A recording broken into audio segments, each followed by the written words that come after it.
Tonight, a massive storm before Christmas sent to snarl travel for millions of families on the move. Airports bracing for delays from north to south. Al Roker is here with the latest forecast. A bombshell from President Trump suddenly declaring victory over ISIS and ordering U.S. troops to withdraw from Syria. The decision causing confusion at the Pentagon and a major backlash in Congress. The cliffhanger over a government shutdown, 48 hours until the deadline, and still no deal. We'll look at where both sides stand. The growing firestorm over a report that Facebook gave companies access to read your private messages. Users angry, delete Facebook, trending. Our NBC News investigation into popular robotic surgery. More people are choosing it for quicker recovery and no big incisions, but many are not aware of the risks. So somewhere in the course of the surgery, you were burned. Tonight, what every patient should know. The mad dash at the mall, the hottest gifts for those who haven't bought yet, and a surprise why this year most returns are happening before Christmas. This is NBC Nightly News with Lester Holt. Good evening, everyone. A lot of developing stories we're watching tonight, including holiday travel headaches. With Christmas less than a week away, millions of Americans' travel plans are hanging in the balance as a massive storm takes aim at the East Coast. Airports and airlines bracing for nightmare delays tomorrow and possibly Friday as the severe storm works its way across the southeast this evening, strengthening as it moves north. We'll get to Al Roker and the forecast in just a moment, but first, the mad rush underway from NBC's Gabe Gutierrez. Wicked weather is on the move. Near San Antonio, thick fog is being blamed for this massive pileup today. From Texas through Florida, rain is slogging across the south as a storm system strengthens in the Gulf of Mexico. Already watching some heavy rainfall move in. This after high winds hit the west coast this week, stirring up powerful surf and even a rare, devastating tornado outside Seattle yesterday. And I saw the tornado like spinning, and I thought I was going to get sucked up. It's bad news for anyone trying to get away this holiday. On the roads, rails, and in the air, AAA expects a record-breaking 112.5 million travelers this holiday season. What's the best game plan? Okay, so if you have not booked your ticket yet, but you still want to make it home for the holidays, fly out on Christmas Day. Why? Because nobody wants to fly on Christmas Day, so that's when you're going to get the cheapest ticket. The worst day is predicted to be tomorrow. The Oliver family in Atlanta chose to fly today to Florida to beat the rush. We really felt like if we waited till like the 21st or the 22nd to travel, it would just be chaos.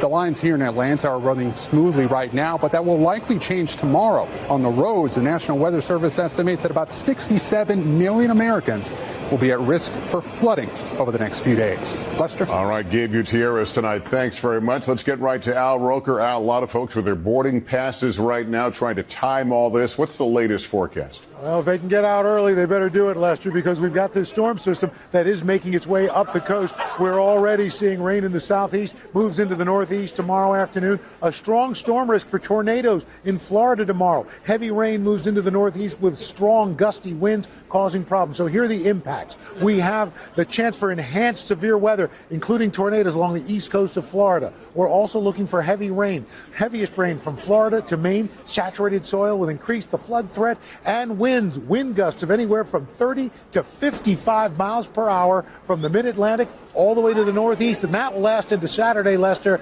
causing more airport delays right into the middle of the weekend. All right, Al Roker and friends, thank you. Now to the big U.S. foreign policy shift announced by tweet today and taking a lot of folks by surprise. The White House ordering a U.S. withdrawal of troops from Syria as President Trump declares victory over ISIS in that country. Our chief foreign correspondent, Richard Engel, has spent time with U.S. troops in Syria. He has the latest for us tonight. It's one of the most secretive and most successful military campaigns in modern history. The U.S.-led fight against ISIS in Syria. And tonight, the White House says it's over. Mission accomplished. President Trump releasing this White House-produced video on Twitter. We have won against ISIS. So our boys, our young women, our men, They're all coming back, and they're coming back now.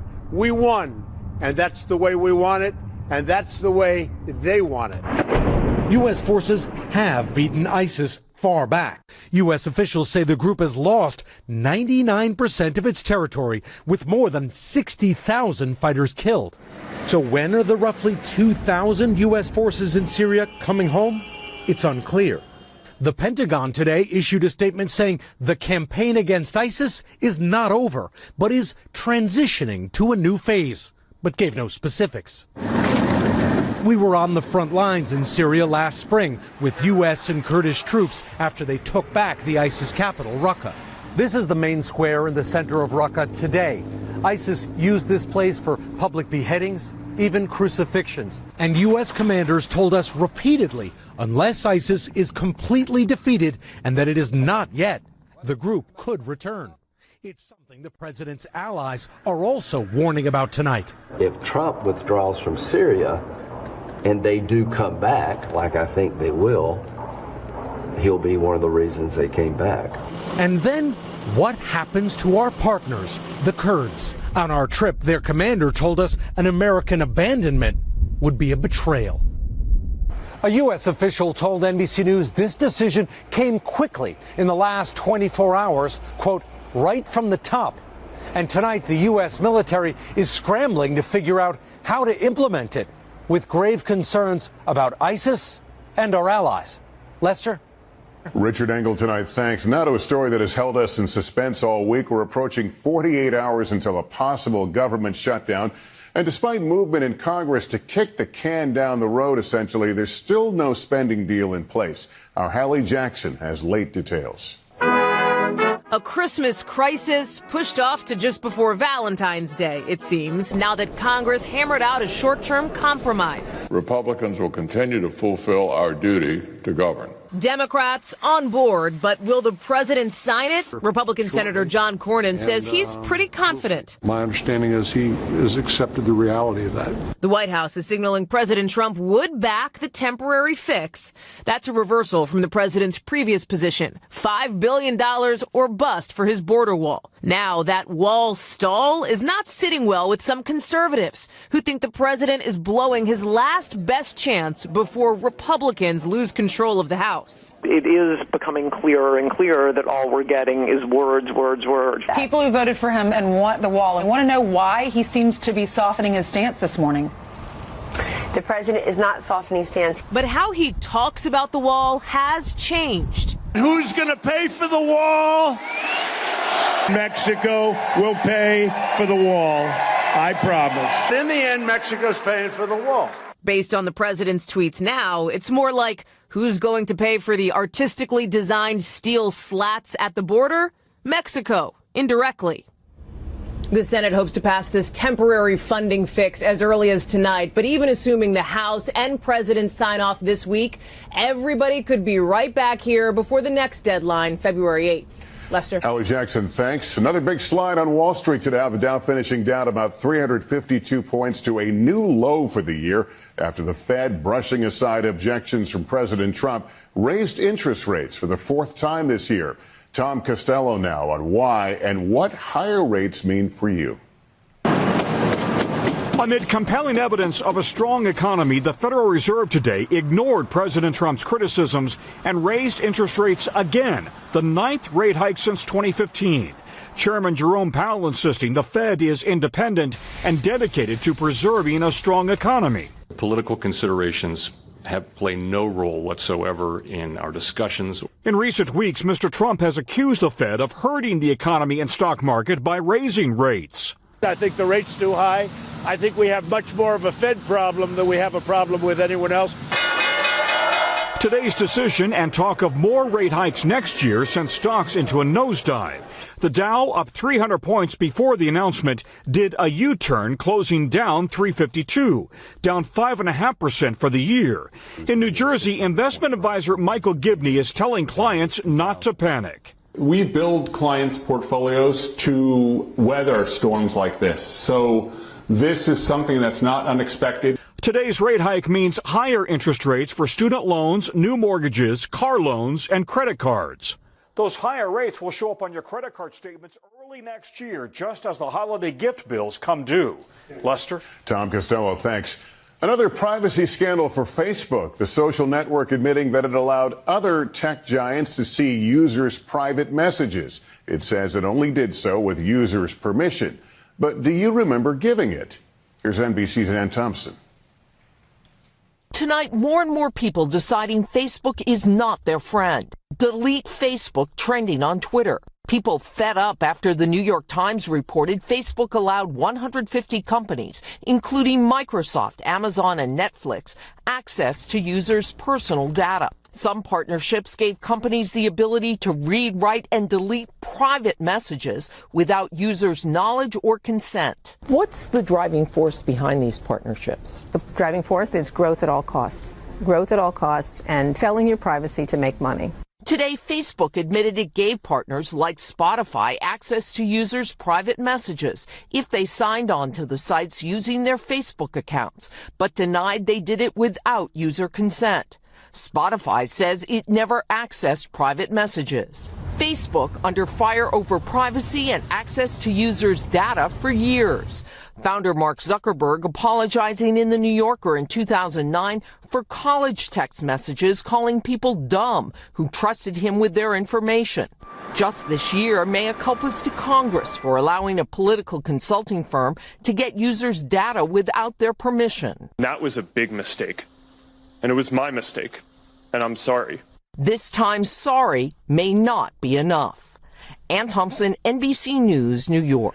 There is breaking news tonight from Illinois. A scathing report from the state's attorney general accusing the Catholic Church of withholding the names of at least 500 priests and clergy members credibly accused of sexual abuse. The report says the state's 6 dioceses have done a terribly inadequate job of investigating allegations and notifying state child welfare workers. Tonight on NBC News, investigation into a surgical robot called the Da Vinci, the only one of its kind.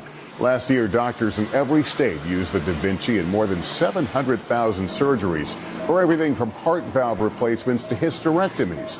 But are they safe? And are doctors properly trained to use them? Our senior investigative correspondent, Cynthia McFadden, has that story for us.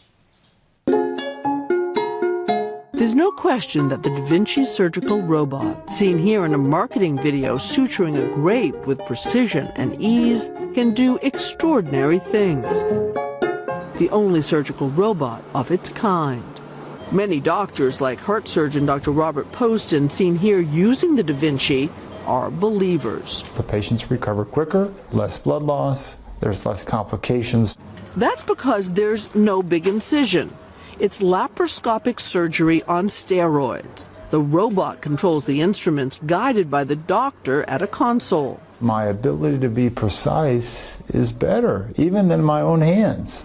But the Da Vinci is not without problems. In the last 10 years, there were 22,000 adverse events filed in an FDA database citing a range of issues associated with the Da Vinci, from the most minor malfunctions to 274 deaths.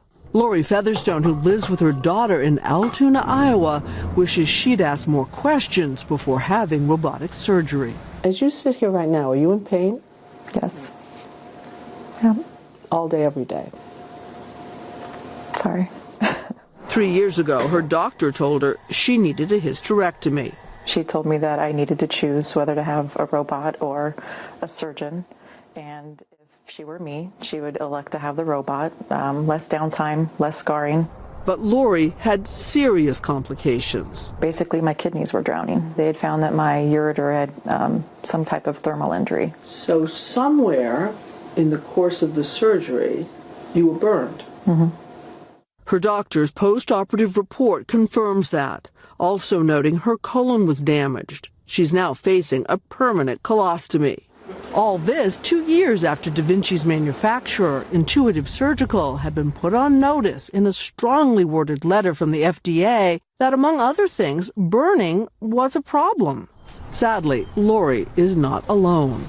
NBC News has spoken to more than a dozen patients, many of whom are suing, who say they were burned or otherwise injured during surgery with the Da Vinci. something we saw reported over and over again in FDA documents. Surgeon observed a flame, burn injury to small bowel, a burn injury to the liver. And while Dr. Poston has now performed 1,200 surgeries using the Da Vinci, he tells us before doing his first, he had only 2 hours of practice on the device and is extremely worried about the lack of doctor training. If you want to fly a commercial airplane, it takes you 1,500 hours. But you can fly a robot after training, which isn't really that rigorous.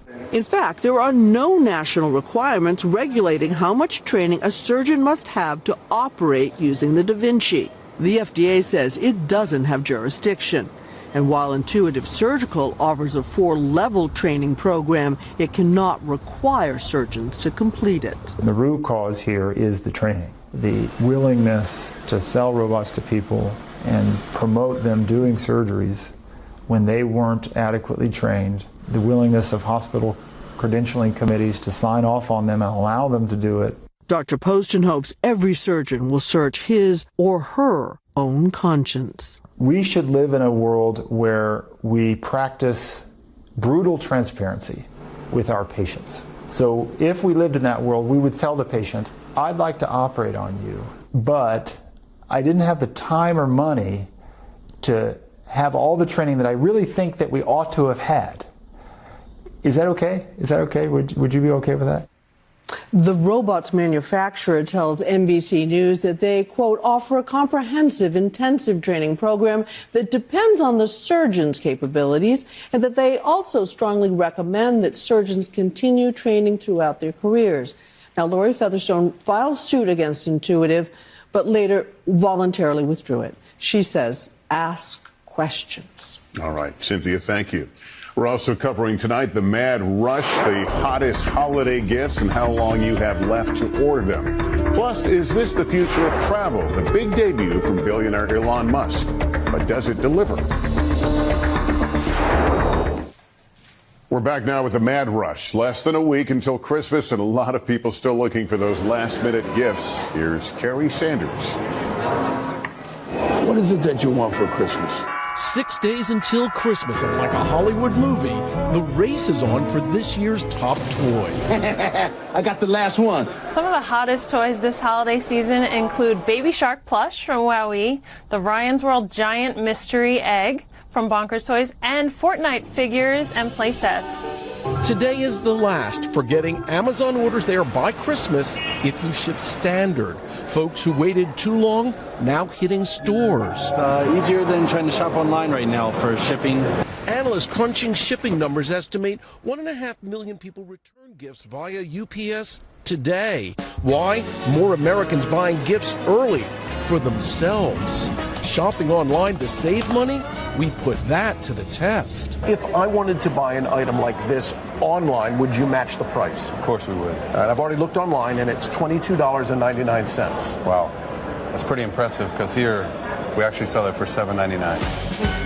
And if you haven't started shopping, retailers have named a day just for you, Panic Saturday. Ho, ho, ho, ho, ho, ho. Kerry Sanders, NBC News, Aventura, Florida. Panic Saturday. I like that. Coming up, Elon Musk's solution to traffic nightmares. Billionaire Elon Musk has unveiled what he hopes will be the future of travel. Our Morgan Chesky was among the journalists who took the first ride. Zipping 40 feet beneath Los Angeles, Elon Musk's sci-fi vision closer to reality.